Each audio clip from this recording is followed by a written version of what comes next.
Hey lovelies, hope you're well.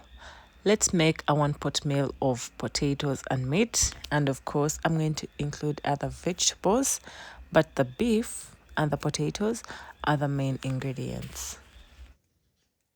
Place your pan on a source of heat and then add some vegetable cooking oil to the pan. I'm going to first fry the potatoes. Why? Because when I add the potatoes to the beef, I don't want them to break. Other people would prefer to add them fresh to the sauce, but of course, all recipes differ, and the moment you cook food differently, the taste will be totally different. So with this recipe, I first fried them. As you can see, they are not brown, but of course they are sealed on the outside. On the same pan, add your meat finely chopped. Don't add any more oil, that oil is just enough.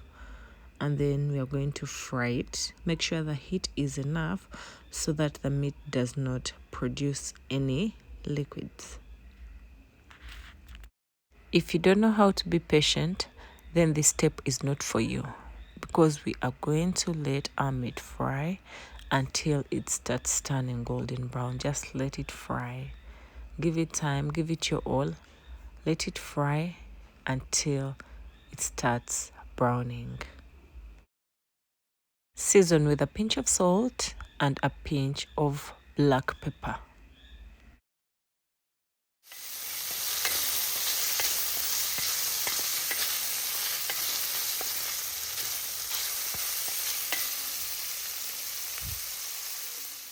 Add the onions to the pan and then fry them until they lose color.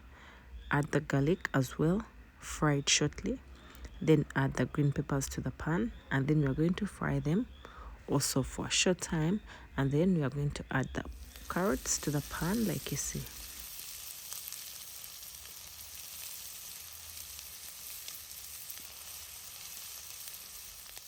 Add the tomatoes to the pan, and then we're going to fry them.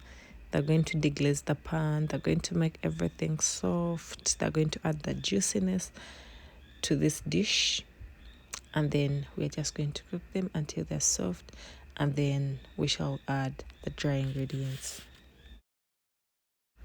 This is a 1-pot, but you can accompany it with any other food if you wish so, like rice, potatoes, sweet potatoes, plantain, or anything of your choice. So I've just added 1 beef bouillon and then beef curry powder.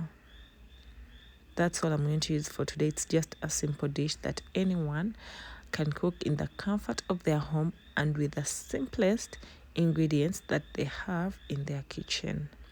So I'm just going to add some water. Like you see, I'm just going to add just enough water to cook the meat until it's tender. I added very little water. If you realize the water is just on the same level with the meat, and I'm just going to let it simmer on very low heat until it's cooked through, and then I'll add my potatoes to the pan. So for other links about how to cook meat, how to cook goat's meat, I've put them down below in the description box, together with the spices and ingredients and all the measurements that I've used for this specific recipe.